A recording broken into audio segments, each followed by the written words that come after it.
பார்வதி பதையே ஹர ஹர மகாதேவா. நம வள்ளி தெய்வசேனா பதையே அரோகரா. தென்னாடுடைய சிவனே போற்றி, எந்நாட்டவர்க்கும் இறைவா போற்றி. வெற்றிவேல் முருகனுக்கரோகரா, சக்திவேல் முருகனுக்கரோகரா. அருட்பெரும் ஜோதி அருட்பெரும் ஜோதி, தனிப்பெரும் கருணை அருட்பெரும் ஜோதி. உலகெல்லாம் உணர்ந்து போதற்கரியவன், நிலவுலாவிய நீர்மலை வேலியன், அழகில் சோதியன் அம்பலத்துள் ஆடுவார். மலர் சிலம்படி வாழ்த்தி வணங்குவோம். மிகுந்தே சைவம் தழைக்க நல்ல அரும்பணிகளை ஆற்றி வரும் சைவ சமய வர்த்தக சபையிலே மாதந்தோறும் பல சொற்பொழிவுகளும் திருமுறை நிகழ்வுகளும் பூஜைகளும் நடைபெற்றுக் கொண்டு வருகிறது. அந்த வகையிலே இன்றைய தினம் அதிபக்தி செய்த அதிபத்தல் என்கிற தலைப்பிலே 63 நாயன்மார்களிலே பக்தியிலேயே தீவிரமான பக்தி செய்த ஒரு அடியாருடைய திருக்கதையினை நாம் இன்றைய தினம் செவிமடுக்க இருக்கின்றோம். அதிபத்த நாயனாரை பற்றி திருத்தல தொகையிலே குறிப்பிடும் பொழுது, விழி திரை சூழ் கடல் நாவை அதிபத்தற்கு அடியேன் என்று திருத்தல தொகையிலே சுந்தரமூர்த்தி சுவாமிகள் அற்புதமாக குறிப்பிடுகிறார். அதாவது நாகை மாவட்டம் என்பது கடல் சார்ந்த ஒரு மாவட்டம். அந்த கடல் சார்ந்த மாவட்டத்திலே இறைவனுக்காக நாம் செய்யும் தொழிலே தெய்வம் என்று வாழக்கூடியவர்களிலே நமக்கு மேலான ஒரு ஈசனுக்காக ஒரு தொண்டாற்றக்கூடிய நிகழ்விலே தன் பக்தியை அதீத பக்தியாக செய்த அடியார்தான் அதிபத்த நாயனார் என்கின்ற சிவனடியார். பக்தி என்று சொல்லும் பொழுது நமக்கெல்லாம் பக்தினா என்ன அப்படின்னு ஒரு கேள்வி வரும். பக்தி அப்படின்னா இறைவனுடைய பக்கத்திலே இருக்கக்கூடியது என்பது பக்தி. பக்கத்தில் வைத்துக் கொள்வது துணையாக, அதுக்கு பக்தி பேர். அதுவே பலவிதமான பக்தி வகைகள் உண்டு. தோழனாக, தன்னுடைய மனைவியாக, தன்னுடைய ஆசானாக, தன்னுடைய தெய்வமாக, தன்னுடைய தொண்டனாக, இப்படி பல வகையிலே அந்த பக்தியிலே இறைவனை பரவியிருக்கிறார்கள். அதாவது சுந்தரமூர்த்தி சுவாமி கூட நம்முடைய தேவாலயத்தில் பாடும்பொழுது, தொண்டனையும் துரிசுகள் கொடுக்கும் நாதனை நல்லாரானை நாயினை மறந்து உய்வேனோ என்று அற்புதமாக பாடியிருக்கிறார். பக்தி என்பது நிறைய மார்க்கங்கள் இருக்கு அப்படின்னு பாம்பன் சுவாமிகள் நம்முடைய பாடலிலே குறிப்பிட்டு சொல்கிறார். பக்தியும் ஞானமும் பரவிடும் மார்க்கம் எத்தனையோ வகை இருக்கினும் இகத்தில் முக்தி தந்து முழுப்பலன் நல்க சத்தியமாவது சரவணபவவே அப்படின்னு அதுமாக பாம்பன் சுவாமிகள் குறிப்பிடுகிறார். பக்தியும் ஞானமும் பரவிடும் மார்க்கம் எத்தனையோ வகை. மார்க்கம்னா வழி. இந்த ஞான வழி, ஞானத்துக்கு செல்கிற வழியும் பக்தி செய்கிற வழியும் எத்தனையோ வகை அப்படின்னா. ஆனால் அதில் சரவண பவனை அவர் தலையாய கடவுளாக வைத்துக்கொண்டு 6666 பாடல்கள் சுவாமி பாடினார். அது மாதிரி ஏதேனும் ஒரு தெய்வத்தை நம்முடைய தலைவனாக, நம்முடைய குலதெய்வமாக, நம்முடைய வழிபடு தெய்வமாக கொண்டு அதீதமான பக்தி செய்ய வேண்டும். அவரை தவிர வேறு ஒரு இடத்துக்கு நம்முடைய மனது செல்லக்கூடாது. அது மாதிரி ஒரு தீவிர பக்தி இருந்தால் மட்டுமே நம்மாலே அந்த இறைவனுடைய அருளை பெற முடியும். அதாவது அவன் அருளாலே அவன்தாள் வணங்கி என்று குறிப்பிட்டார்கள். இதை அடியார்களை பார்த்தாவது அந்த பக்தி வலையில் படுவோன்கான் என்பதும் செய்வார். பக்தி என்பது ஒரு பெரிய வலை. அந்த வலையில அந்த இறைவனை அகப்படுவான். அன்பெனும் வலையுள் அகப்படு மலையே என்று ராமலிங்க சுவாமிகள் பாடி வைத்திருக்கிறார். பெரிய அண்ணாமலையாக இருக்கிற மலையே பாசவதை அப்படின்னு சொல்கிறோமே, இப்படிப்பட்ட பாசத்தினாலே இறைவனை கட்டி போட முடியும் அப்படின்னு ஒரு சகாதேவன் கண்ணனை பாசத்தாலே கட்டி காட்டினான் பாரதத்தில். என்ன பண்ணால் போற நிறுத்தலான்னு கண்ணன் கேட்டான். ஒன்றை கட்டி போட்டுட்டா போற நிறுத்திடலான்னா, என்னை கட்ட முடியுமா? சொகுலில்லாமே கட்ட முடியலையா? உன்னை அகம்பாவத்தில் தான் கட்ட முடியாது, ஆனால் அன்பால் கட்ட முடியும்னு ஞானத்தாலே கண்ணனை நகர விடாமல் கட்டி போட்டவன் சகாதேவன். அது மாதிரி இறைவன் பக்தி வலையிலே சிக்கிக் கொள்வான். அவனால் அதை போகவே முடியாது. அது மாதிரி ஒரு பக்தி செலுத்த வேண்டும். இது செலுத்தினவர்கள் தான் 63 அடியார்கள். அதே நம்முடைய தேவார முதலிகளிலே ஒருவரான நாவுக்கரசனாய் சொல்கிறார், பற்றனாய் பாட மாட்டேன் பரமனே பரமயோகி, எத்தினால் பக்தி செய்து என்னை நீக்கிகழ வேண்டா, முத்தனே முதல்வா பிள்ளை அம்பலத்தாடுகின்ற அத்தாவுனாடல் காண்பார் அடிகளே வந்தவாரே. உன்னை நான் எப்படி பக்தி செய்வேன்? பக்தனாய் பாட மாட்டேன். என்னால் பக்தி பண்ண முடியும். ஏன்னா ஒருத்தர் பண்ணதை பண்ணால் அதுதான் அவர் பண்ணிட்டாரே, நீ காப்பி அடிக்கிறே அப்படின்னு சொல்லுவான். அப்போது இறைவனை அவனுடைய பார்வையை நம்ம நோக்கி திருப்பி வைக்கணும்னா யாரும் செய்ய முடியாத ஒரு பக்தியை, ஒரு அட்ராக்ஷனை பண்ணாதான் அந்த ஈர்ப்பு நம்பால் இறைவனுக்கு வரும். இவர் சொல்கிறார் சிவபுராணத்தில், ஈர்த்தன்மை ஆட்கொண்ட எந்தை பெருமானே. அதோடைய மேக்னெட்டிக் ஃபோர்ஸ் மாதிரி அந்த பக்தனை இறைவன் ஈர்க்கணும். அவர் ஈர்க்கணும்னா அவர் பார்வை நம்ம மேலே படணும். அது படணும்னா யாரும் செய்யாத ஒரு காரியத்தை நாம் செய்யணும். செய்தால் நாம் பேசப்படுவோம், புகழப்படுவோம், போற்றப்படுவோம். அதான் சொன்னார், இருமாந்திருப்பல் கொலோ ஈசல் வல்கன எண்ணப்பட்டு சிறுமான் ஏந்தி தஞ்சேவடிக்கு சென்று, சிறுமான் ஏந்தி தஞ்சேவடி கிழன்று இருமாந்திருப்பல் கொலோ. இருமாந்து யாருக்கலாம்னா அடைய முடியாத ஒரு பெரிய கௌரவம், தகுதி, புகழ், பெருமை இதெல்லாம் வந்துச்சுன்னா அவன் பிடிக்க முடியாது. ஏவரா பரவச ஆனந்த பரவசத்தில் வாழ்கின்றது எங்குதான் அதிகடவூரின் வாழ்வே அமுதீச ஒருபாலும் அழகாத சிவபாணி அருள்வாணி அபிராமியேன்னு அபிராமத்தில் பாடுறார். இந்த ஆனந்த நிலை, பரவச நிலை வந்துச்சுன்னா தலகால் தெரியாது. அதையாவது நடந்து போனாலே காரைக்காலமையார் கைலாசத்துக்குன்னா யாரும் பண்ணாத பண்ணணும்னா பண்ணா அவரது ஆனந்த பரவச நிலையை அடைத்தார். இறைவன் என்னை ஈர்த்தானே, அது வார்த்தை என்ன தெரியுமா? அவருடைய கணவன் சொன்னதுதான்.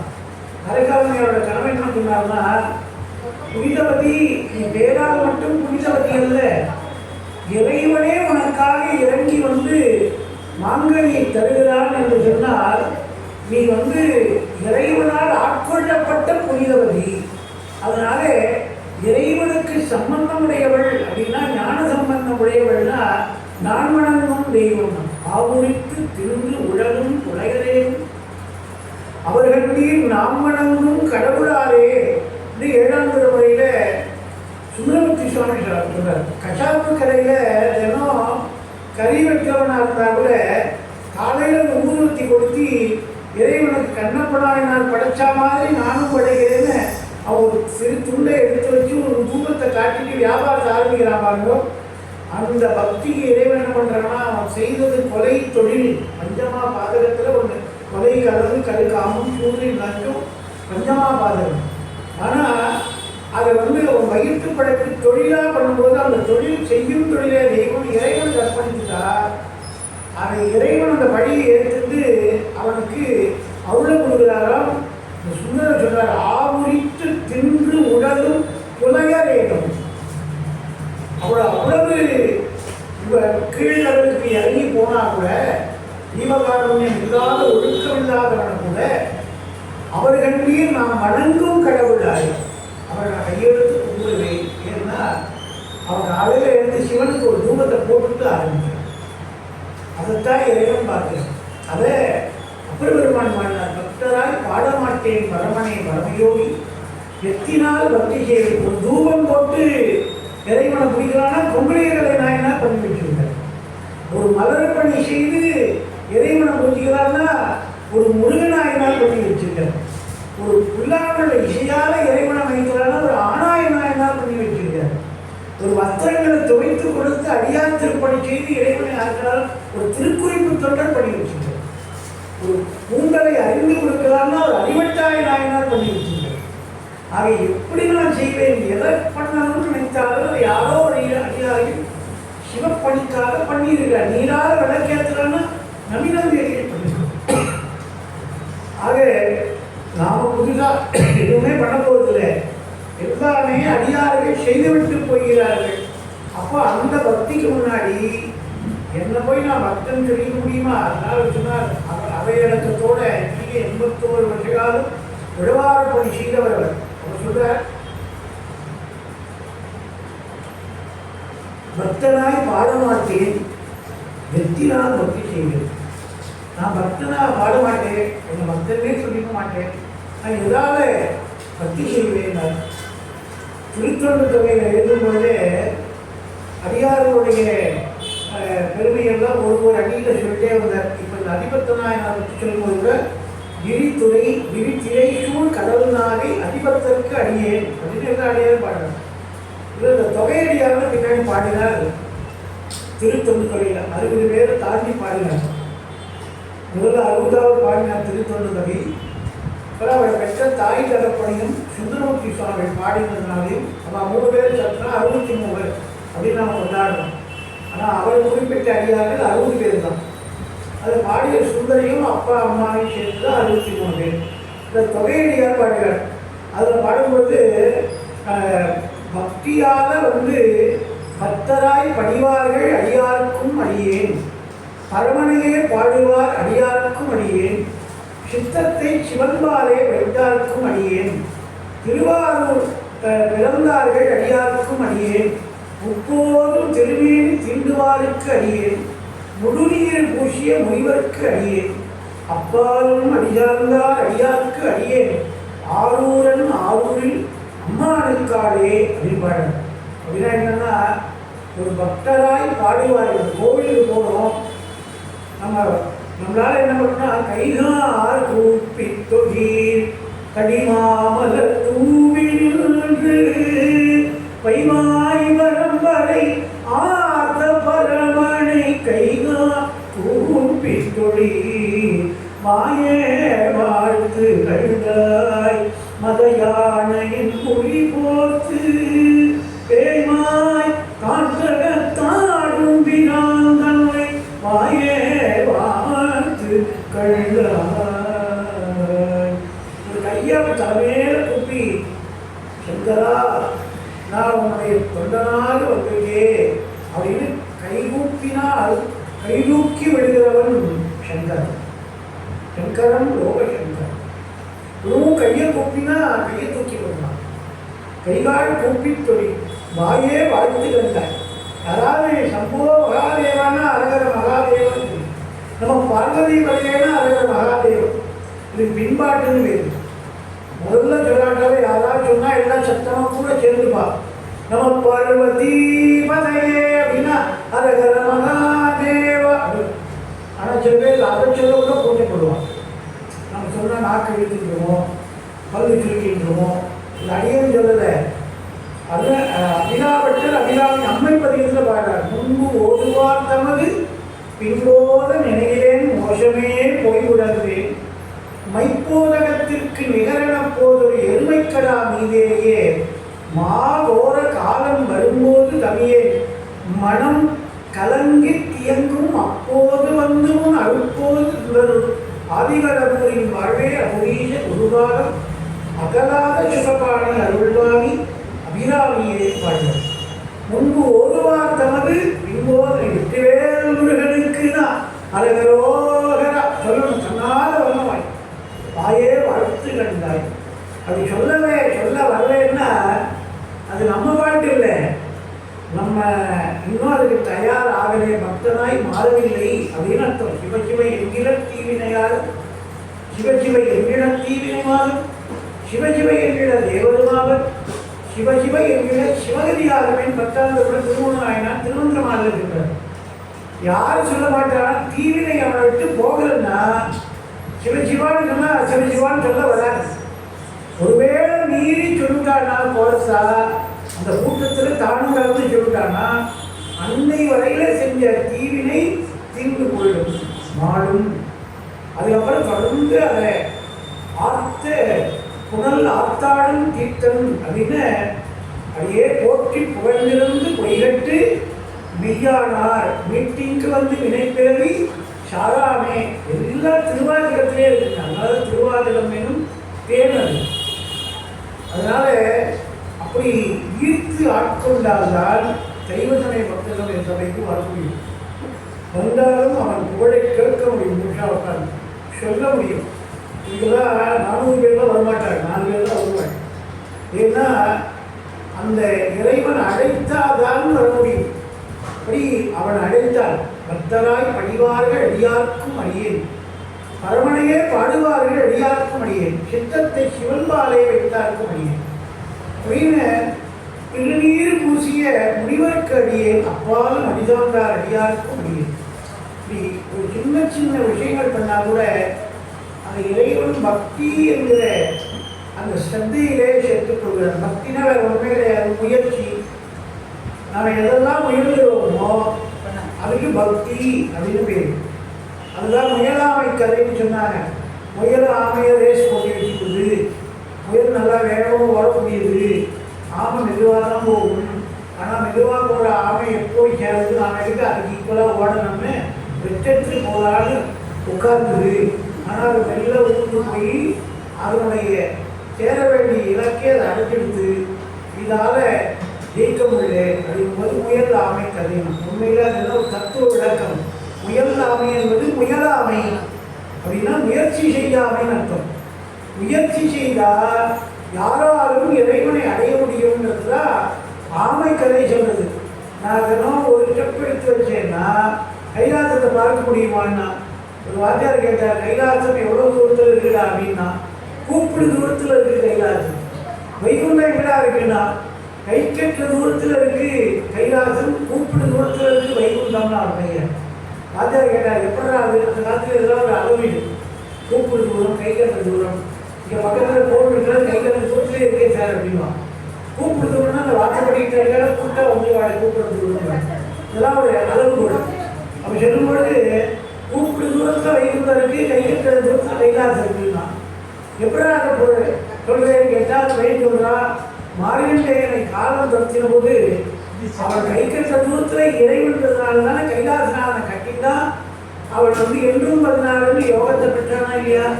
அப்போ அவன் கை கட்டித்தே இல்லையா கைலாசம் அப்படின்னாங்க. அவன் கைலாசனான பேர் சுவாமிஜி கை கட்டித்தே இடத்துல அவன் அகப்பட்டானி கை கட்டும் தூரத்தில் கைலாசம். கூப்பிடு தூரத்தில் வைகுண்டம்னா பாஞ்சாலி கூப்பிட்டாரே உடனே அவள் மானம் காக்கப்பட்டது. வைகுண்டத்தை கேட்டுட்டா இல்லையா? ஒவ்வொரு தூரத்தில் சுவாமி இருக்கா. அப்போ கூப்பிடாது யாருடைய தப்பு அப்படின்னா நம்ம தப்பு தான். அதுதான் வாழ்த்த வாயும் நினைக்க மடனும் காத்த செவ்வியும் தந்த தலைவனை சூழ்ந்த மாமலர் கொண்டு தூவி துரியாதே வீழ்த்தவோ வினையுள் நெடுங்காலமே அப்படின்னு தேவாரம் பாடுது. நமக்கு வாயை நல்லா கொடுத்துட்டு மற்ற விஷயங்கள் பேசுகிறா இல்லை, இறைவனை பற்றி பேசணும். இறைவனை போற்றி புகழும், போற்றி புகழ்ந்திருந்து பொய்கட்டு மெய்யானார், மெய்யாயினரெல்லாம் போயல வந்தருளி மெய்ஞானமாகி விடுகின்ற மெச்சுடரே அஞ்ஞானம் தன்மை அகல்வைக்கும் நல்லறிவே. எல்லாமே திருவாச்சிருக்கும். அப்போ அந்த பக்தினா என்னன்னா முயற்சிங்க.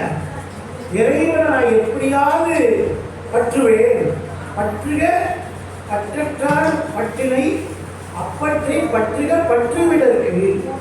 நான் இறைவனை பற்றுவது நம் பற்றுகள் விடுவதற்காக அப்படின்னு பற்றணும். சரி, போய் எல்லாரும் போய் இறைவனை பிடிச்சிட முடியுமா அப்படின்னா இறைவனை அதுக்கு சோதனை வைப்பார். காட்சியில் போய் கங்கையில் பிடிச்சுட்டா மோட்சம் அப்படின்னா உடனே உமாமகேஸ்வரி கேட்டா பரமேஸ்வரத்தில், அப்போ எல்லாரும் ஒரு ட்ரிப்பு போய் காட்சியில் கங்கையில் பிடிச்சிட்டான்னா மொத்த பேர் மோட்சம் போயிட்டாங்கன்னா யமன் பட்டணத்தை க்ளோஸ் பண்ணி விடலாமா? ட்ரிப்பு போட்டு எல்லாரும் போயிட்டு வந்துடுவாள். அப்போ யமலோகத்துக்கு யார் தான் போவாள் அப்படின்னு கேட்டான். அப்போ இறைவனுக்கு நான் காட்சியில் செத்தால் மோட்சம் தான் கரெக்டு தான், கங்கையில் குளித்தால் மோட்சம் தான் கரெக்டு தான், ஆனால் பக்தியோடு குளித்தால் மட்டும்தான் மோட்சம். சும்மா பணத்தை செலவு பண்ணிட்டு கங்கையில் மூழ்கிட்டா மோட்சம் கொடுப்பாள் அப்படின்னு இன்னும் ஒருத்தர் மியூச்சுவல் அக்ரிமெண்ட் போட்டுக்கிற மாதிரி நான் பண்ணிட்டேன், நீ எனக்கு குரு அப்படின்னு அவையார் கேட்டவர். பாலும் தெளிதேனும் பாகம் கருப்பும் இவை நாளும் கலந்துனக்கு நான் தடவை கோலம் தேய்க்குள்ள கைவருக்கு சுமணியே, நீ எனக்கு சங்கத்தமிழ் 3 தான், நான் 4 தடவை நீ 3 தடவை நான் அக்ரிமெண்ட் போட்டாமல் இப்போ நான் குளிச்சுட்டேன், நீ மோட்சத்தை கொடுத்தா கொடுப்பானா கிடையாது.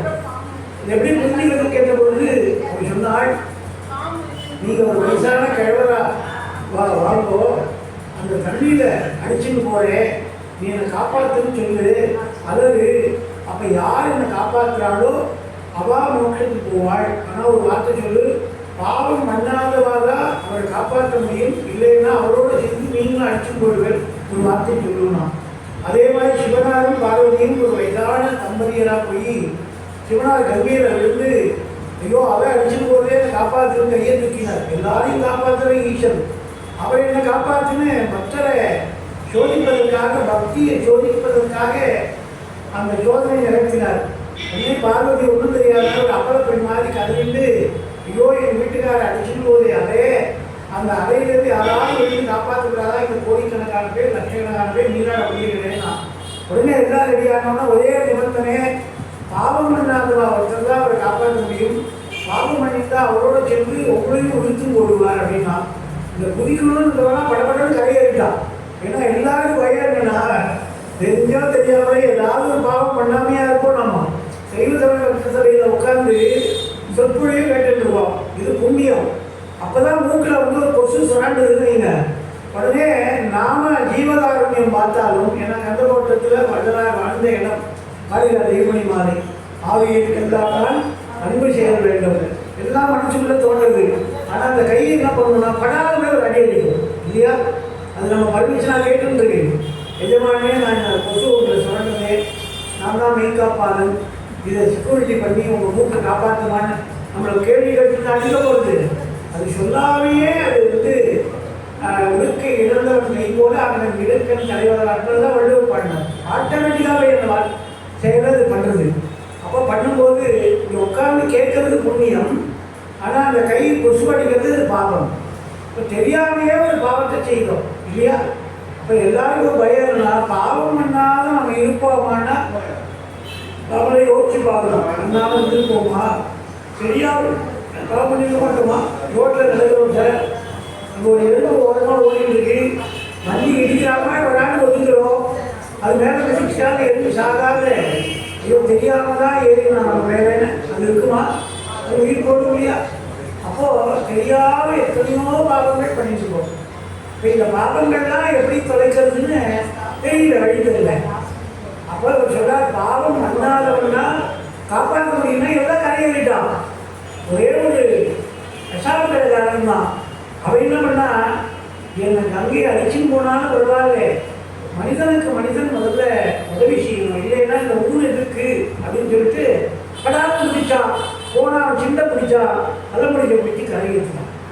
ஏற்றின உடனே அப்போது அந்த வயசான கோலத்தில் இருந்த சிவன் கேட்குறார், ஏன்பா பாவம் பண்ணாதவன்னா எல்லாம் கரையேறிட்டான், நீ தினம் வந்து கஷாப்பு கடையில் ஆடு வெட்டிட்டு இருக்க, கோழி வெட்டிட்டு இருக்க, இது பஞ்சமா பார்க்கறதுல ஒன்றும், ஆனால் தைரியமாக எப்படிதான் இறங்குனேன்னா அப்போ சொன்னால், கொடுக்க சிவனுண்டு குறைவில்லையே, எனக்கு ஒரு ஆபத்துனா சிவச்சிவான்னு சொல்லுவேன், அந்த ஆபத்தை இறைவன் நீக்கிடுவான், அந்த நம்பிக்கை எனக்கு இருக்கு, நம்பினாருக்கு நடராஜன்.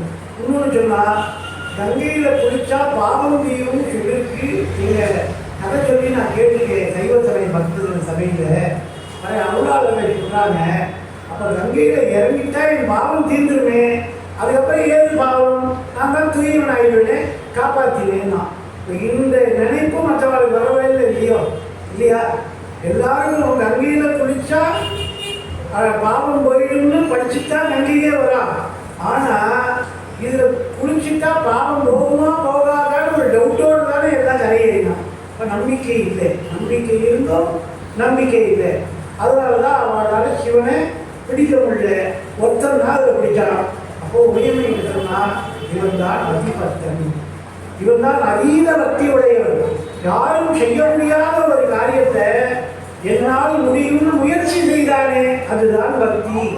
செய்ய முடியாத ஒன்றை இறைவனுக்காக செய்வேன் முயற்சி செய்யாமல் திருமண கோலத்தில் இருக்கிற தன் சொந்த செல்வ மகளுடைய கூந்தலை வேணும்னு ஒரு சோதனைக்கு வந்து கேட்கிறார் வைரவ சன்னியாசியா, இதை விட செல்வம் என்ன இருக்கு அப்படின்னு சொல்லி பொருள் அல்லாதவற்றை பொருளாக செய்யும் பொருள் அல்லதில்லை பொருள் என்கிறது திருக்குறள். இந்த பொருள்லாம் பொருள் கிடையாது, போயிடும். ஆனால் பொருள் இல்லாத ஒரு பொருளை பொருளாக்கி அதனால் மெய்ப்பொருள் காண்பது இருக்கிறதே அதுதான் மெய்யான பொருள்னு. இந்த கூந்தல் வெட்டினாலும் வளரும், ஆனால் இந்த வைரவ சன்னியாசி நாளை வருவார், இந்த சந்தர்ப்பத்தை கைவிடலாம் அப்படின்னு கல்யாண மேடையில் இருந்த பெண்ணுடைய கூந்தலை அறிந்து கொடுத்தாரே, அதுக்கு அந்த பெண்ணும் சம்மதித்தாரே, அவர்கள் இருவரும் தான் பக்தியிலே பெரியவர்கள். ஒரு சிறு தொண்ட நாயனார் பிள்ளைக்கறி வேணும் என்று வைரவ சன்னியாசியா கணபதீஸ்வரம் செங்காட்டங்குடியில கேட்ட பொழுது எந்த கறி வேணா போட பிள்ளைக்கறி போடுறது யாரா முன் வருவாளான்னா அந்த பையனே முன்வந்தானே சீராளா அப்படின்னா இந்த தேகம் உண்மை தவிர யாருக்காக எடுத்தது, இது ஒரு பயன்படுத்தினா போகட்டுமே அப்படின்னு சொன்னானே. அந்த பக்தி தான் அவர்கள் 3 பேரும் பக்தர்களாக கொண்டாடப்பட்டார்கள். அதுதான் நாலாறில் கண்ணெடுத்த அப்பவல்லே நல்லே, வாழால் மகவறிந்து ஊட்டவல்லே நல்லே, நானினி சென்று ஆளாவது எப்படியோ காலத்தியப்பனுக்கேன்னு பத்திரத்தார் பாடல். வாழால் மகவறிந்து ஊட்டவல்லே நல்லே. ஒரு பிள்ளை கறி கேட்டா நான் பட்ட செல்வம்னு அறிந்தானே அந்த பிள்ளையை சம்மதித்தாரு. அந்த குடும்பம் தான் பக்தி குடும்பம். யோசிக்கவே இல்லையே, ஒரு கிணறு யோசிச்சோன்னா அதோட முடிஞ்சது கதை. அந்த யோசனை என்பதே அவரோட இறைவன் தான் செல்வாக்கும் செய்வதும் கைகூட்டும் பெருவாக்கும் வீடும் பெருக்கும் ஆதலினால் மாணவரும் அனைவத்தானை காதலால் கும்புவார் தன் கையுங்கள் சொன்ன உடனே அந்த சோதனையை மீட்கத்திலே இறைவன் வருவார். சேரமான் பெருமான் நாயனார் கைலாசத்துக்கு போகிற வழியாக நம்பியார் இருக்கிட்டார். அவையார் சொன்னால் நான் கணபதியை பூஜை பண்ணிட்டு இருக்கேன், இந்த பூஜையை விட்டுட்டு தான் நான் கைலாசம் வர முடியாது, எனக்கு கணபதி தான் முக்கியம், கணபதியை கைவிடுவதற்காக அப்படின்னு சொல்லி அவனுக்கு போகணுன்ட்டார். அம்மா கைலாசத்தை லாஸ் பண்ணுறியேன்னார். இல்லை கணபதி தான் முக்கியம், நான் அவனே கணபதி விட்டார். எனக்கா கைலாசத்தை விட்டியே, அவளுக்கு முன்னாடி உடனே ஏற்றி விடுறேன்னு தும்பிக்கால தூக்கி அவள் யானையில் வரத்துக்கு முன்னாடி இந்த யானை தூக்கி முன்னாடி கொண்டு விடு. அப்போ அதுதான் நம்பிக்கை, அந்த பக்தி. அந்த பக்தியிலேருந்து வேவராயிட்டா அவர்களுக்கு அது ஈசன் தென்பட மாட்டான். சில பேர் சபை கதை கேட்கணும்னு வருவாய், நான் உட்பட சொல்கிறேன். சீரியல் மேலேயும் ஆசை இருக்கும். 8 மணிக்கு போனால் அந்த சீரியல் போயிடுவேன், இவர் எத்தனை வரைக்கும் போயிட்டு வரா தெரியலையே, இவருக்கு எத்தனை வரைக்கும் போயிட்டு வரா, நம்ம மைண்டுக்கு எத்தனை வரைக்கும் போயிட்டு வரா தெரியலையே, அதனால பின்னாடி உட்காந்துனா அப்படியே படிக்கிறது இறங்கி போயிடலான்னு நினச்சா அப்போது டைம்லி பக்தினா இறைவன் அந்த மாதிரி டைம் பார்த்து தான் கொடுப்பான், உடனே தரமாட்டான். நாம் உறுதியாக எல்லோருக்குமே சிக்கனை பிடித்தேன் எங்கிருந்து அருள்வதி இங்கே. ஒரு குழந்தை கூட விளையாடுற வரைக்கும் அந்த தாய் வந்து பேசாமல் இருப்பாள். அழுதா உண்மை நானே போய் நெஞ்சம் போய் ஆனாலும் அழுதா உன்னை பெறலாமே. குழந்தை விளையாடுறதுக்கு அவளுக்கு பசிக்கொண்டு தெரியும், குழந்தைக்கு ரெடியாக வச்சுருப்பாள், ஆனால் அழட்டு கொடுக்கலான்னு வச்சுட்டு இருப்பாள். அப்போ இந்த குழந்தை எப்போ ஒவ்வொரு அழ ஆரம்பிக்கிறதோ டக்குன்னு அனைத்து கடித்த ஒரு மகனின் தந்தையை கழித்தால் பிடித்தது தாயனை பண்ண அந்த பாலுணவை உண்டுவாள். ஞானசம்பந்தனுக்கு தோளுடைய செடியே அம்மையே அப்பா ஒப்பிலாமணியென அழுத பொழுது கொடுக்கிறார். கதலாகி கசிந்து கண்ணீர் மல்கி ஒருவாதமை நன்னறிக்கு உயிப்பது வேதம் நான்கினம் நெருளாவது நாதன்னாவும் நமச்சிவாய கசிந்து கண்ணீர் மல்கள் கசிந்து உருகுவார். அவர்தான் இறைவனை பார்க்க முடியும். அது மாதிரி ஒரு பக்தின்னா சும்மா உட்காந்து கதை கேட்டாத பக்தி, ஒரு திருநீர் எடுத்தா பக்தின்னா அது எல்லாரும் பண்ணிட முடியும். ஆனால் அந்த ரயிலில் வரும் பொழுது, அந்த பக்தி நெறியிலே வரும் பொழுது இறைவன் பல சோதனைகளை கொடுப்பார். இதுதான் திருவாதிகத்தில் கடைசியில் அச்சோபதிகத்தில் பாடுறார். மணிவாதிகள் பிறந்தது யார்? அந்தமான பதிகம் அந்த அச்சோபதிகம். அதில் சொல்றார், முக்தி நெறி அறியாத மூன்றொரு முயல்வேனே பக்தி நெறி அறிவித்து பழவினைகள் பாடும் வண்ணம் சித்த மலமறுத்து சிவமாக்கி எதையாண்டேன் அத்தன் எனக்கருடையவாறு யார் வருவார் அச்சோடி. எது முக்தி நெறியனே எனக்கு தெரியாது. அது மாதிரி மூர்க்கனோட பழகினேன். ஏன்னா நான் சேர்ந்த சகவாசெல்லாம் அந்த மாதிரி டெய்லி எங்கே போனால் வயிற்றுக்கு பழைக்கலாம், யாரை ஏமாற்றலாம், எப்படி குடிக்கெடுக்கலாம், நான் மட்டும் எப்படி நல்லா இருக்கலாம், அடுத்த எப்படி போனால் என்ன, இப்படிப்பட்டவர்களுடைய சுயநலனிகளோட கலந்து கலந்து இருந்ததுனால கலந்து அன்பாகி கசிந்து உள்வதும் நலன்தான் இல்லாத செடியே நாயே. எப்படி சொல்றாரு பாருங்க, நாயேற்கும் நல்கி இல்லையா? அது மாதிரி எண்ணுதற்கு எட்டா எழிலால் கடல் இறங்கி கண்ணுதலால் கண்களுடைய கண்காட்ட வந்தது. நான் என்னையே பார்க்கல, சிவம் எங்க இருக்கார், அவர் எப்படி பண்ணணும், என்ன பக்தி செய்யணும், எப்படி பிடிக்கணும்.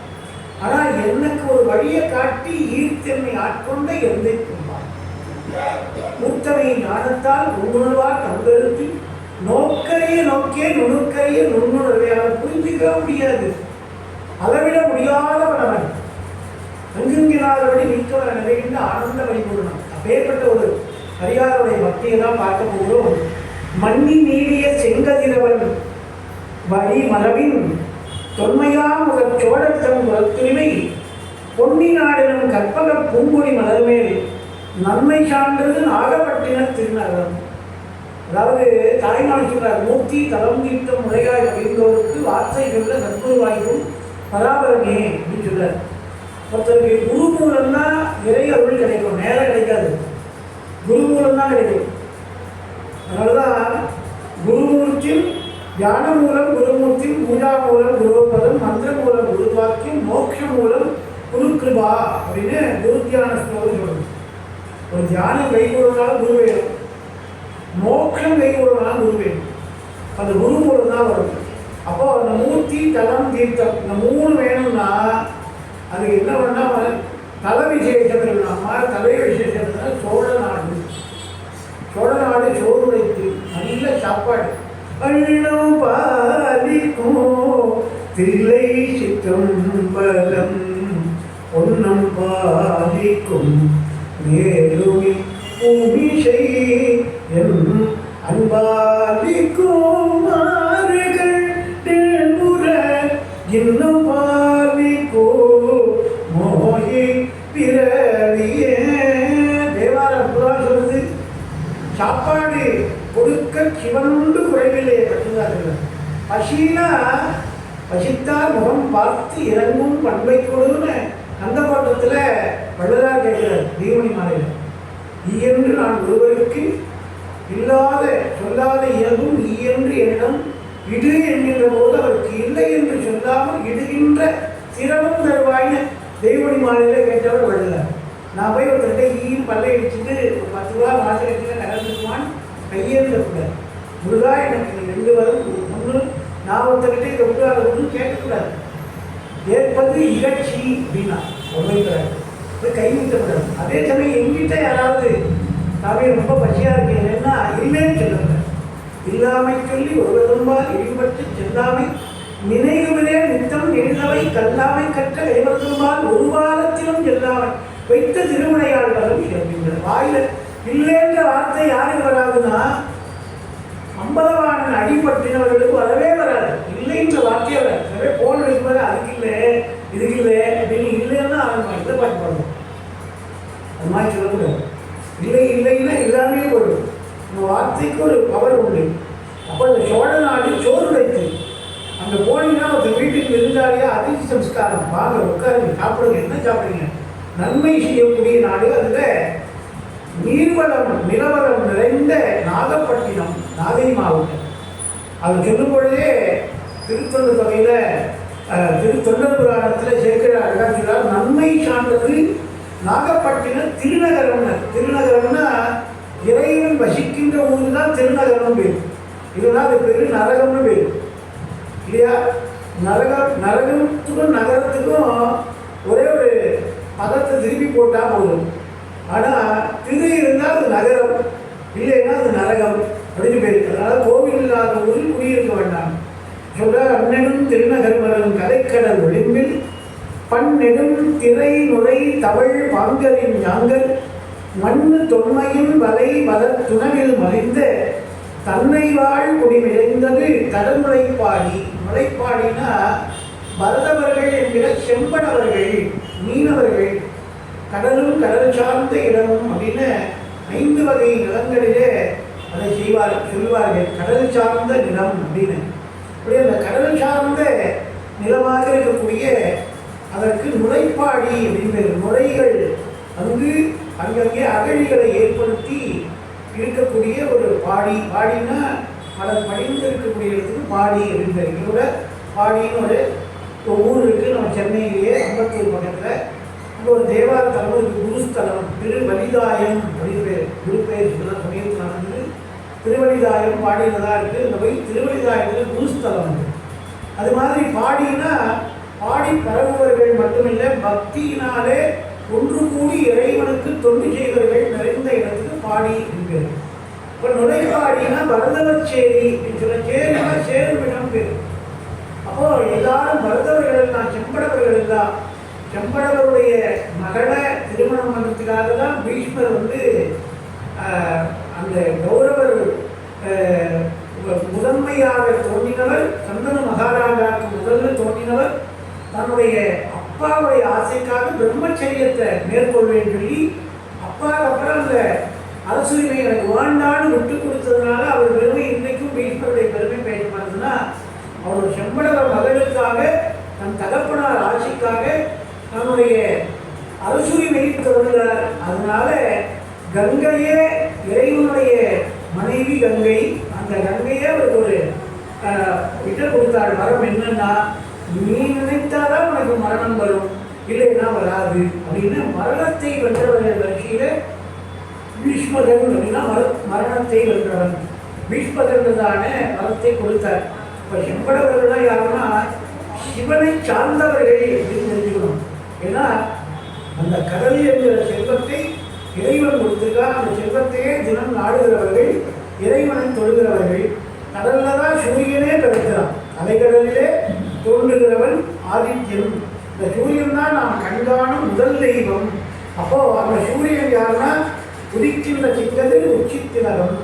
ராஜராஜேஸ்வரிய திலகமாகவே நடுவகத்தில் சூரியன் தான் இருக்கா அப்படின்னா, அந்த சூரியன் உதிக்கின்ற எங்கதிரோடு பிறக்கின்ற கடல் என்பதனாலே கடலுக்கு ஒரு சிறப்பு அப்படின்னா, அந்த வரதவர் குடிகள் நிறைந்தது வரதவர் சேரி.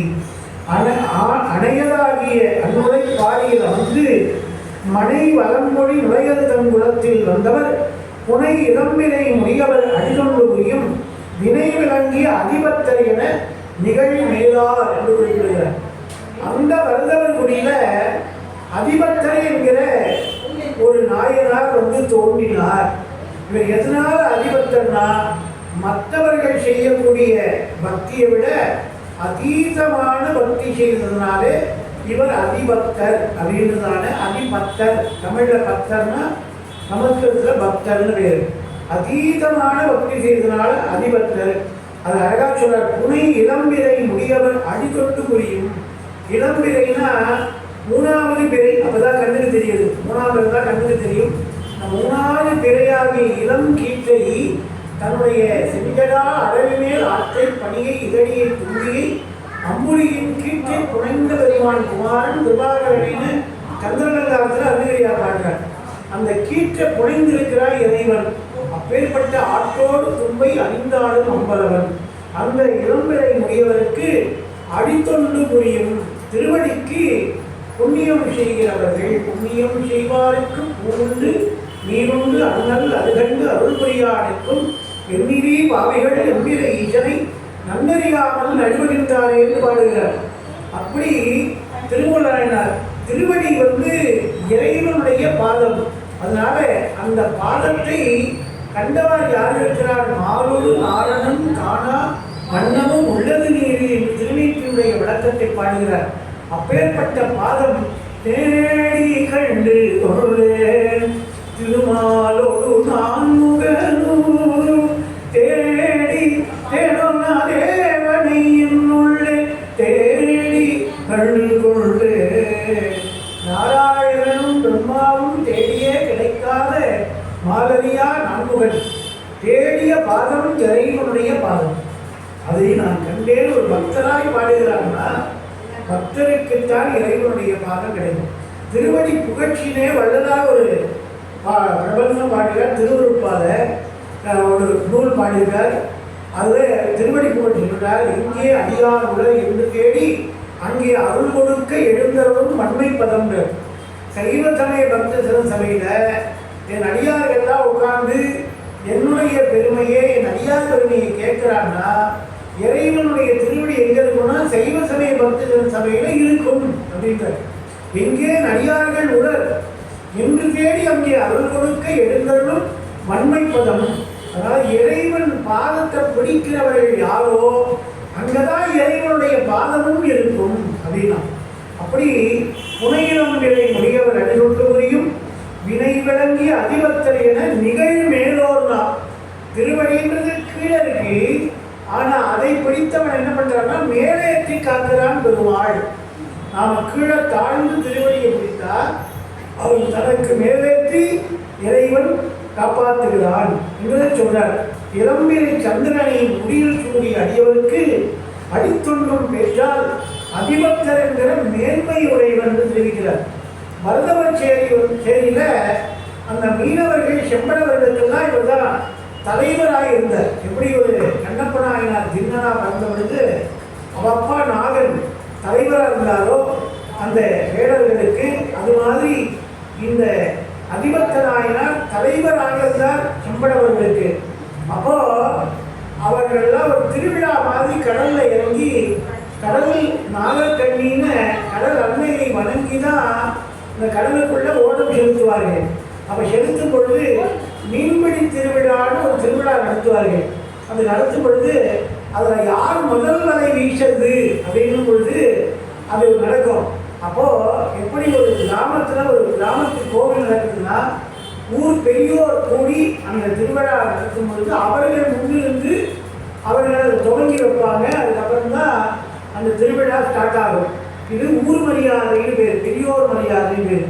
அது மாதிரி இந்த ஊர்ல இவர் தலைவராக இருந்ததுனால ஒரு கடல்ல இறங்கி மீன் பிடிக்கிறதுனால முதல் வலை யார் வீசி கொடுக்கணும்னா அதிபத்தனாயினார் வீசி கொடுத்தாதான் நிறைய மீன்கள் அகப்படும் வலையிலேன்னு இவருக்கு கைலாசிக்காரன்னு பேர். பாரியார் சொன்னார் கைலாசான்னு சொன்னா கை லாசாகாதுன்னு. யார் ஒருத்தர் கைலாசான்னு சொன்னா அப்ப கை லாசாகாது, அதுலே மனம் கொட்டும்னார். அது மாதிரி செல்வம் தரக்கூடிய தெய்வம். அவர்களுக்கு செல்வதுன்னா கடல்ல கிடைக்கக்கூடிய செல்வமான அந்த முத்து, அதுபோல மீன்கள், இதெல்லாம் தான். இதை இறைவன் தருகிறான். அதற்கு முதல் வலை ஆவேசம்னா பக்தியில அதிபக்தி செய்த அதிபத்தர் அப்படின்னு அவர் சொன்னார்கள். உடனே இவரும் முதல்ல போய் மற்றவங்களுக்காக முதல் வலை வீசுவார். அப்படி வீசும் பொழுது முற்றில் மீன் கொலை தொழில் வளர்த்தவர் வளைமுகத்து பட்ட மீன்களில் ஒரு தலை மீன் படுதாலும் நட்டமாடிய நம்பருக்கென நளிர்முன்னீர் விட்டு வந்தனர் விடாத அன்புடன் என்றும் இருப்பார் அப்படின்னார். அதாவது இவர் ஒரு நியமனம் வச்சிருந்தார். என்னன்னா காரைக்கால் அம்மையார் பார்த்தீங்கன்னா ஒரு சத்திய விரதம் வச்சிருந்தார். என்ன விரதம்னா காலையில ஒரு சிவனடியாருக்கு அன்னம் பாலிக்காம சாப்பிட்றதில்லை அப்படின்னு வச்சிருந்தார். அது மாதிரிதான் சிறுதொண்ட நாயனாரும் சிவனடியாருக்கு அன்னம் பாலிக்காம சாப்பிட்றதில்லை அப்படின்னு வச்சிருந்தார். அது மாதிரிதான் அப்பூரி அடிகளாரும் சிறுதொண்ட நாயனாருக்கு அன்னம் பாலிக்காம சாப்பிட்றதில்லை அப்படின்னு இவர்கள்லாம் அதாவது இவருக்கு அன்னம் கொடுத்து தான் சாப்பிடணும். கொடுக்க சிவனுண்டு குறைவில்லையே பகுத்துண்டு பல்லுயிர் ஒப்புதல் தொகுத்தாருக்கு எல்லாம் தலை என்று வள்ளுவர் பாடுறார். ஒரு தலைவன்னா தான் மட்டும் சாப்பிடக்கூடாது, எல்லாருக்கும் கொடுத்து சாப்பிடணும். அதில் எல்லாரும் கொடுத்தவர்கள் தங்கிட்ட மீதம் இருந்தால் சாப்பிடுவான். இது யாருன்னா உண்மையிலேயே தலைவன் குடும்பத்தில் சொல்கிறவங்க ரேஷன் கார்டில் போடும்போது குடும்ப தலைவன் அப்படின்னா அவன் தலைவன் இல்லைன்னா குடும்ப தலைவின்னா. ஆனால் உண்மையிலே தலைவன்னா முதல்ல பிறந்ததாலேயோ வயதில் பெரியவனாலேயோ கொடுக்குற பட்டம் இல்லை. அது தலைவன்னா தலை சிறந்து இருக்கிறவன், தன் கீழே இருக்கிறவன் காப்பாற்றுறவன் தாங்கள் அர்த்தம். ரேஷன் கார்டில் அதில் தான் வயதின் மூத்தோட தலைவன் தலைவின் குறிப்பிட்டு குடும்ப தலைவன் புகைப்படத்தோடு போடுறான். ஆனால் நாமெல்லாம் ஆண்கள் பெண்கள் எடுத்துனோன்னா பிரசாதம் கொடுத்தா எத்தனை பேர் கோவிலில் அடியணும் கூட சொல்கிறேன், கோவிலில் பிரதோஷத்துக்கு போய் அங்கே பிரசாதம் கொடுத்தா எல்லாம் நெய் பொங்கல் தராங்கன்னா அப்படியே அங்கேயே வழித்து சாப்பிட்டுட்டு அந்த தொன்னையும் தூக்கி கீழே போட்டு யாராவது வழிக்கு விட்டா பரவாயில்லன்னு கையில் இருந்த நெய்யும் டக்குன்னு யாரும் பார்க்காம தூணை பிடிச்சிக்கிற மாதிரி தலையை விட்டுட்டு நல்லா தொடச்சிட்டு அப்படியே ஒன்றும் தெரியாமல் பரப்பிட்டு வீட்டுக்கு வந்துடும். என்ன போல அசத்துக்கள் அப்படிதான் பண்ணுவாள். ஆனால் பெண்கள் இதில் விளக்கு என்னன்னா, அவளுக்கு கொடுத்தா ஒரு 4 சுண்டல் கொடுத்தா கூட அது அவங்களுக்கே பத்தாது. ஆனாலும் அதை ஒரு தலைப்பில் போட்டு முடிச்சு போட்டு வீட்டுக்கு எடுத்துன்னு போய் நம்ம வேற பிள்ளைகள் இருப்பான்னு கோயிலில் பிரசாதம் சுவாமி பிரசாதம் சாப்பிடுன்னு எல்லாருக்கும் அந்த இருக்கிற 4 சுண்டலை ஒன்றுன்னு கொடுத்து கடைசியில் அதை ஒட்டிட்டு ஒரு தேங்காய் பத்து இருக்கும், இல்லை ஒரு கடுகு இருக்கும், அதை வாயில போட்டுட்டு நல்லாதான் பண்ணியிருக்கா அப்படின்வா. இதுதான் தலைவின்றதுக்கு ஒப்பற்ற ஒரு ஓமை. நாம் எத்தனை பேர் ஆண்கள் அப்படி பண்ணுறோம்னா சத்தியமாக அடியேன்னு பண்ணவே மாட்டேன். நீ கழிச்சா அதை முதல்ல வாயில போட்டுட்டு நல்லா இருந்தது நீ வந்துருக்கலான்னு வேணா சொல்லுவேன். ஆனால் எடுத்துன்னு போய் கொடுக்கறதுலாம் எத்தனை பேர் பண்ணால், ஆனால் பெண்களை கண்டிப்பாக பண்ணுறான். கையளவு இருந்தாலும் ஆனால் சைவ சைவத்தில் அதுதான் என்ன பண்ணுறாங்கன்னா, கையளவு உங்களுக்கே போதுன்னா குடும்பத்துக்கு போகாதுன்னு ஒரு ஃபேமிலியே சாப்பிட்ற மாதிரி கொடுக்குறாங்க. எங்கள் வீட்டில் சொல்லுவான், கொடுத்தாங்கன்னா 4 பேர் சாப்பிட்ற மாதிரி பிரசாதம் கொடுக்குறாரு அப்படின்னு. ஸோ ஏன்னா வயிறு நிறைவு தான் மகேஸ்வர பூஜை. அப்படி இவர் வலை வீசின உடனே அதில் நிறைய மீன் மாட்டோம். மாட்டின உடனே அதில் இறைவனுக்கு ஒரு பங்கு அப்படின்னு ஒரு முதல் மீனை எடுத்து இது இறைவர்களால் நமக்கு கிடைத்தது அப்படின்னு சொல்லி கிடைத்த மீன்களிலே ஒரு மீன் எடுத்து திரும்ப சிவார்ப்பணம் அப்படின்னு சொல்லி தண்ணியில் விட்டுருவாங்க. நீங்கள் இன்னைக்கெல்லாம் ஸ்ரீரங்கத்துக்கு பக்கத்தில் திருவானைக்கோவில் அப்படின்னு ஒரு தலம் இருக்கு. அது பஞ்சபூத தலங்களில் நீர்த்தலம், அப்புத்தலம் அப்படின்னு சொல்லுவாங்க. நீர்த்தலம் அங்கே ஜலகண்டேஸ்வரராக வேலூரில் எப்படி இருந்தாரோ அது மாதிரி அங்கேயும் ஜம்புலிங்கமாக அகிலாண்டேஸ்வரியோட இருக்கார். அங்கே ஒரு தடவை என்னாச்சுன்னா பாண்டிய நாட்டு பதிகளில் ஒன்று, அது பஞ்சபூத தலங்களில் ஒன்று நீர்த்தலம். பாண்டிமாதேவி உயர்ந்த ரத்னாகாரத்தை போட்டுன்னு வராள். அவன் குலதனம், அவளுடைய அம்மா, அவளுடைய பாட்டி, அந்த வம்சத்தில் அப்படியே தாய் வழி சீதனம்னு மகளுக்கு பூக்கி அனுப்புவாள். அப்படியே கல்யாணம் பண்ணி கொடுக்கும்போது அப்படி தாய் வழி சீதனம் முப்பாட்டர்களுடைய சீதனம் போட்டுருக்கா. அதை அந்த ஈஸ்வரன் கோவிலுக்கு வராள் பாண்டிமாதேவி. பல்லத்தில் சுவாமியை பார்க்க போகிறோம், இறங்கி நீராடிட்டு போனோம்னு அந்த காவேரி கரை சுழிச்சு ஓடுது. ஒரு பக்கம் முக்கொம்பு, ஒரு பக்கம் காவேரி, 2 சேர்ற இடம் கொள்ளிடம்னு பிரித்து போனோம்னா தண்ணி பஞ்சமே இருக்காது. அப்படி கொட்டி கொடிக்கிறது காவேரி. விரித்ததுனால் காவேரி. விநாயக பெருமானே காகமாக அகத்தியர் கமண்டலத்தில் ஒழித்து வைத்த பொன்னி நதியை விரித்தார். அதனால காகம் விரித்ததுனால காவேரின்னு ஆச்சு. அதுவே அந்த பாண்டிமாதை மூழ்கி எழும்பொழுது அவன் வயிற நெக்லஸ் கைண்டு விழுந்துருச்சு. அப்படி கொஞ்சம் முக்கு போடுவார் இல்லையா, அதனால சில பேர்லாம் காக்கா பொடிகள்னு அப்படியே கரையிலே உட்காந்து அப்படி எடுத்து அப்படியே 4 தண்ணி தெளிச்சுட்டு குளிச்சுட்டேன்னு உடம்புட்டுவாங்க. அதுக்கு காக்கா பொடிகள் பேர். ஏன்னா காக்கா தான் மூக்காதே இப்படி பண்ணி அது உடம்பு சுத்தம் பண்ணிட்டு அங்கே 2 தண்ணி தவிடும். ஏன்னா அதனால் முண்டு குளிக்க முடியாது. அது மாதிரி நாமும் பண்ணால் காக்கா பொடிகள். ஏன்னா இறங்கினா ஏதாவது போயிட போகுதோன்னு பயம். ஆனால் இப்போ முங்கி குளித்தாங்களோ அப்படி குளிஞ்சு எழுந்துக்கும் போது போட்டு இந்த பெரிய ரத்னாகாரம் ஓடக்கூடிய நதி எப்பவுமே ஓடுற நதினால ஸ்நானம் பண்ணணும். தேங்கி இருக்கிற குட்டைகளை ஸ்நானம் பண்ணக்கூடாது. ஓடுற நதி தான் நம்முடைய பாவத்தையும் சேர்த்து அடித்து தொலைச்சிட்டு போகும். அதனால் ஓடக்கூடிய நதி கங்கா, காவேரி அந்த மாதிரி நதிகளில் தீர்த்தமாடணும். இறங்கி நான் அடிச்சு போகிற வெள்ளத்தில் ஒரு கழுத்தில் போட்டுருந்த மாலை கழண்டு போயிடுச்சு. எழுந்து பார்க்குறா நெக்லஸை காணும். நாம தான் ஐயோ நெக்லஸ் போயிட்டு உடனே ஒரு புரோட்டோகால் போட்டு எல்லா முகத்வாரத்தையும் கூடுதுறையும் க்ளோஸ் பண்ணுங்கோ. இந்த தண்ணி எங்கன்னா ஒரு டேம் கட்டி சளிச்சு தேடி எடுத்து அந்த நெக்லஸ் எடுக்கணும். அப்புறம் ஈஸ்வரனை போய் பார்த்துக்கலான்னு வீடு திருப்பிடும் அழுதுனேன். இவரை பார்க்க வந்ததுனா நெக்லஸ் போட்டு நான் கோவிலே வரமா எடுத்து விடுவோம். என்ன போல அசத்தா அப்படிதான். ஆனால் அவள் என்ன பண்ணா தெரியுமா, எழுந்துக்குமா நெக்லஸை காணும். உடனே இது இருந்த வரையில தான் பயம் இருந்தது, இது போயிடுது. இது சுவாமி போடக்கூடாதுன்னு நியமனம் பண்ணுவதற்கு அதான் கைவிட்டார். அவரே வாங்கிட்டார்னு சர்வம் சிவார்ப்பணம்னு ஒரு கையை கூட்டினாவும். வேற ஒன்றுமே சொல்லேன். நான் பார்க்க போகிறது ஜன ஈஸ்வரன் அப்புலிங்கம். அவர் நீர்த்தலம் திருவாணிக்கா. அங்கே நீர்லேயே எனக்கு இந்த மாலை வேணும்னு கைக்கிட்டார் போனதுக்குன்னு சிவனுக்கு ஆக்கினேன். சிவார்ப்பணம் அப்படின்னா சிவனுக்கு அர்ப்பணம் தான். நீங்கள் நம்ப மாட்டீங்க, அங்கே நிறைய கூடுதுறை உண்டு. திருச்சி டு திருவானைக்காவல் போனேன்னா குணசீலம் அப்படி நைஸாக ஒரு இடத்துல வரிசையாக கூடுதுறைகள் படிக்கட்டு தலை இருக்கும். இறங்கி இறங்கி குடிக்கிறதுக்கு அந்த மாதிரி தாழ கட்டங்கள். இவன் ஒரு கட்டத்தில் இறங்கி குடிக்கிறா. மலைக்கோட்டை பக்கத்தில் திருவானக்கா கிட்ட கோவிலில் தீர்த்தம் போடுறா. அப்போதான் பாத்திரத்துல அந்த தீர்த்த குடங்கள் யானை மேலே கொண்டு வந்து நீங்கள் ஸ்ரீரங்கத்தில் பார்த்தீங்கன்னா காவேரிக்கிற அம்மா மண்டப படித்துறை யானை மேலே வச்சு பட்டர்கள் அந்த படத்தை எடுத்து அந்த காவேரி தீர்த்தத்தை கொண்டு போய் தான் ரங்கநாதருக்கு அபிஷேகம் பண்ணுவாள் மேலதாளத்தோட. அந்த தீர்த்தத்தோட சுவாமி நீராடுறார். அப்போது அந்த காவேரி தீர்த்தத்தை ஈஸ்வரார்ப்பணம்னு சொல்லிட்டு அங்கே அப்படியே அந்த தீர்த்தத்தை புகழ்றாரே. சம்போ மகாதேவ தேவா சிவ சம்போ மகாதேவ் ஸ்ரீதேவ சிவ சம்போ சம்போ மகாதேவ தேவா பாலாவனம் ரக்கிரீடம் பாலனித்ராட்சிஷாசித்தபஞ்சேஷு கூடம் சூலகதாராதிசூடம் சுத்தமத்தேந்து சூலம் பஜே மார்கபந்தும் சம்போ மகாதேவ தேவா. எவ்வளோ பெரிய கிரீட்டங்கள்லாம் உனக்கு தேவாய் தேவர்கள்லாம் சூட்டாள். அப்பேற்பட்ட வழிகாட்டியாக இருக்கிற மார்கபந்து, வழிக்கு துணை, வழித்துணைநாதர். இப்போ வேலூர் பக்கத்தில் விரிஞ்சிபுரம் இருக்கு. போகாதோ போனால் கேட்சுவாங்கோ. அது பேர் வேலூர் போனால் ஜலகண்டேஸ்வரர் பார்த்து வந்துடுவா. அதெல்லாம் பிற்பாடு வந்தது அந்த ஜலகண்டேஸ்வரலாம். ஆனால் விரிஞ்சிபுரம் தொன்மையான ஒரு சிவன் கோயில் இருக்கு.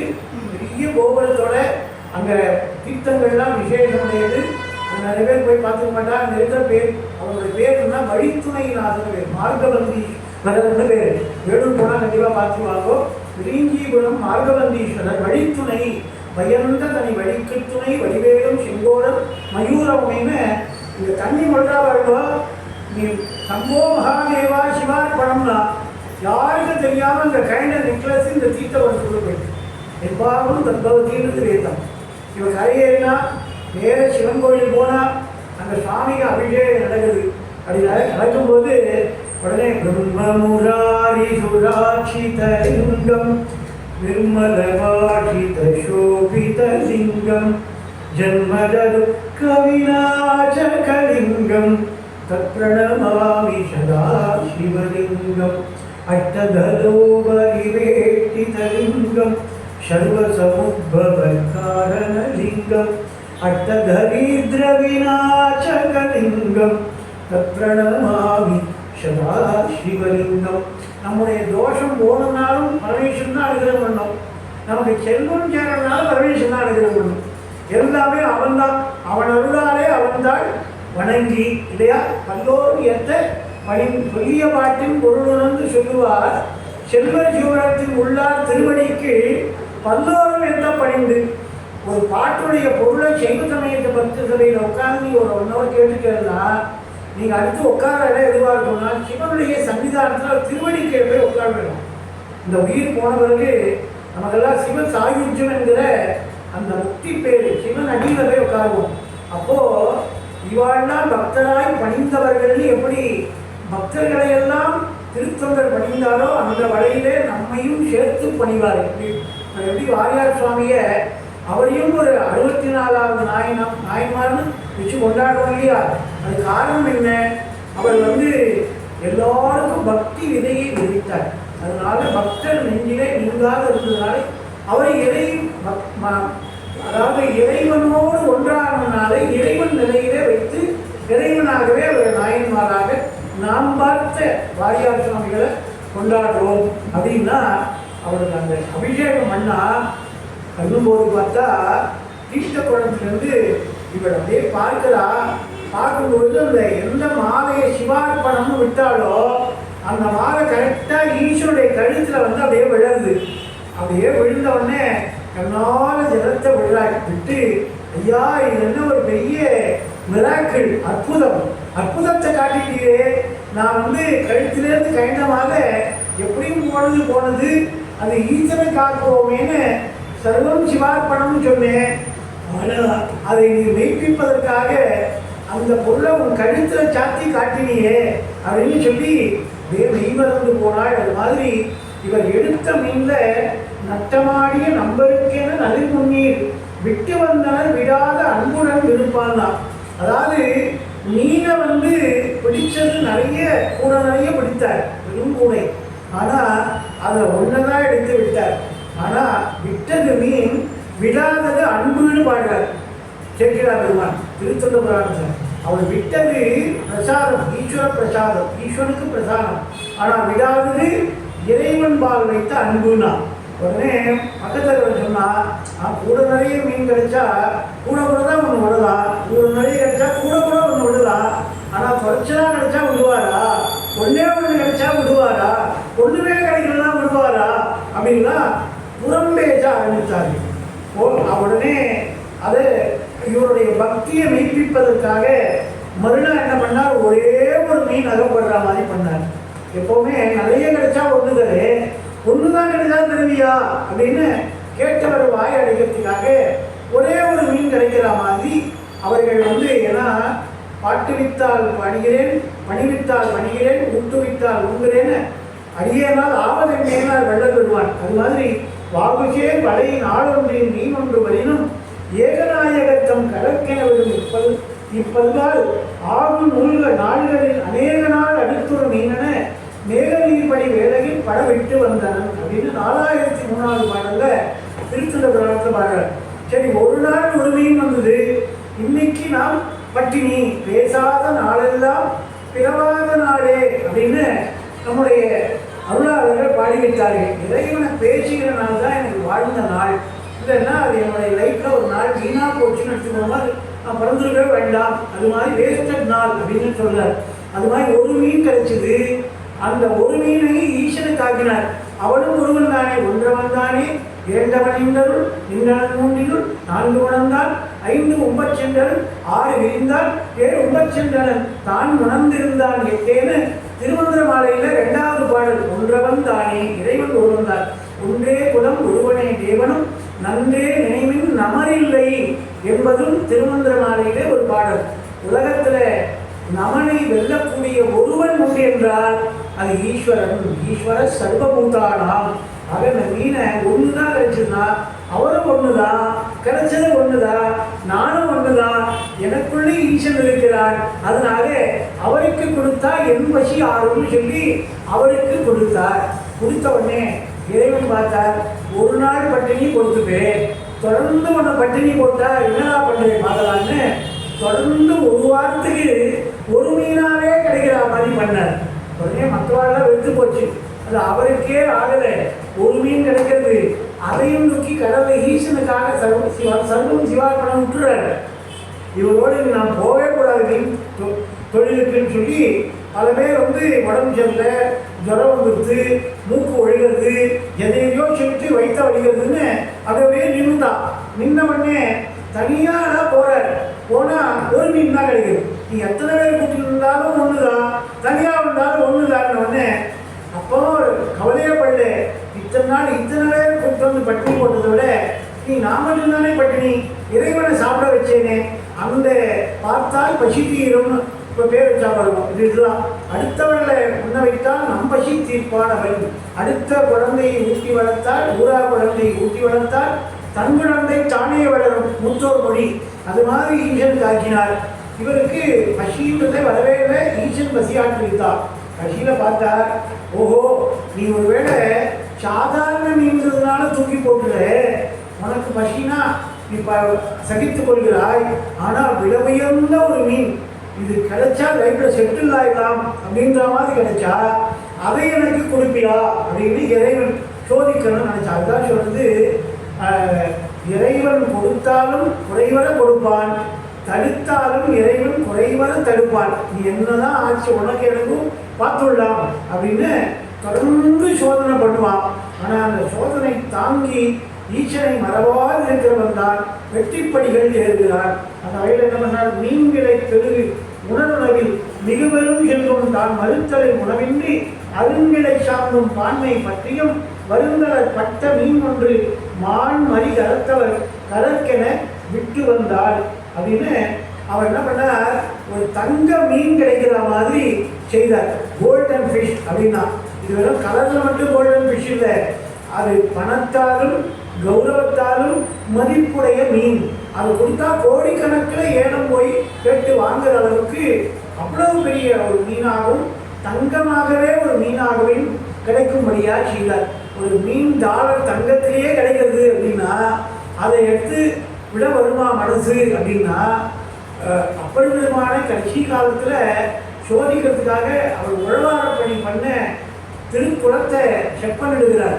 அப்போ அவர் தோன்ற இடம்லாம் வைரமும் முத்தும் பவளவுமா கிடைக்கும்படியா இறைவன் பண்ணான். ஆனால் இதெல்லாம் மண்ணுக்கு சமானம்னு மண்ணை எப்படி கூட்டினா தூக்கி உரம் போடுவாளோ அது மாதிரி அதையும் கூட்டி தூக்கி உரம் போட்டாள். அதனால தான் இறைவன் அவருக்கு நேரம் வந்து கைலாய பதவியை கொடுத்து ஆட்கொண்டாள்னு நான் திருநாவுக்கரசு நாயனாருடைய சரித்திரம் பேசுகிறது. அப்படி இறைவன் பொன்னும் மணியும் கருவாணி போகமெல்லாம் உனப்பானைன்னு பேசும்படியாக பொன்னான மீனை கொடுத்தார்.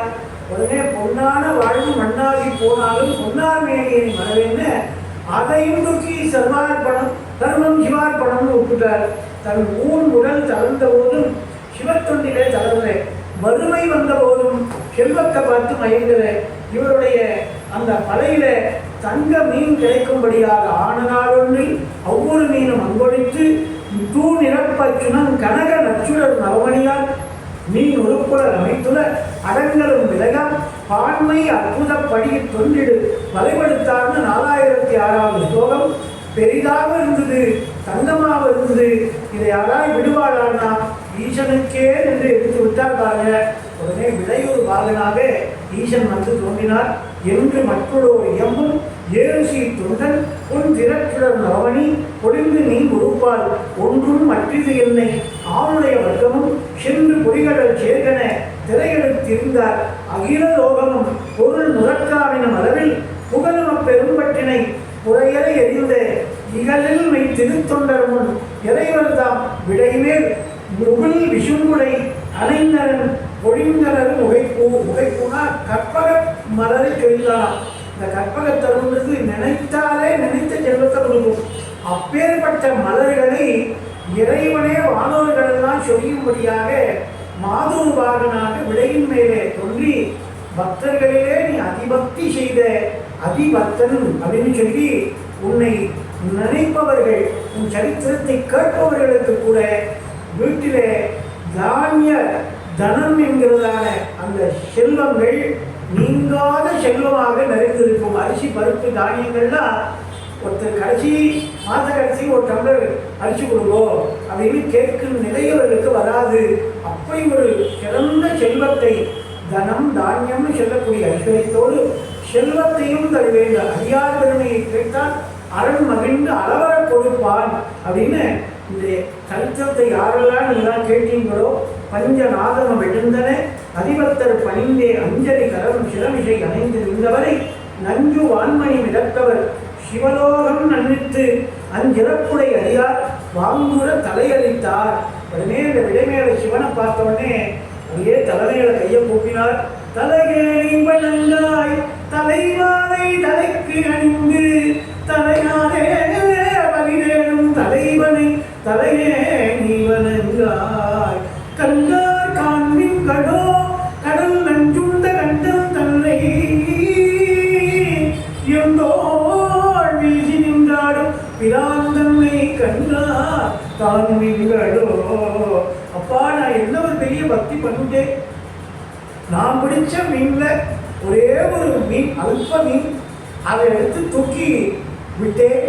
அதற்கு இப்படி நீயே நேரம் வந்து என்னை அழைத்து போகிறதுக்கு சிவாலய தரிசனம் கொடுத்தாலே பெருசு. நந்தியை விலக சொல்லி அந்த திருநாளை போவார்லேருந்து சம்பந்த பெருமாள்லேருந்து நந்தியை விலகி போகும் திருநாளை போவார் வந்திருக்காங்க தரிசனம் கொடுத்தாலே அதுவே பெருசுன்னு சொல்லப்படுது.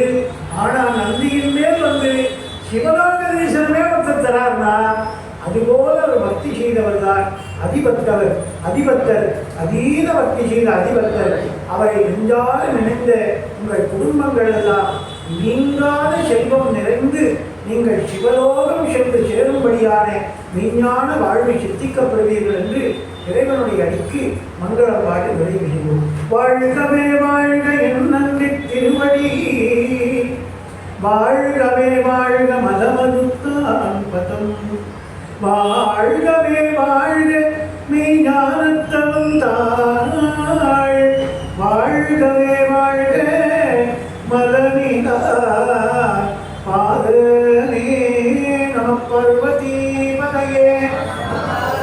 என்னாளுடைய சிவனே போற்றி. வெற்றிவேல் முருகனுக்கு, சக்திவேல் முருகனுக்கு, அருட்பெரும் ஜோதி அருட்பெரும் ஜோதி அருட்பெரும் கருணை அருட்பெரும் ஜோதி திருச்சிற்றம்பலம் சிவசிதம்பரம்.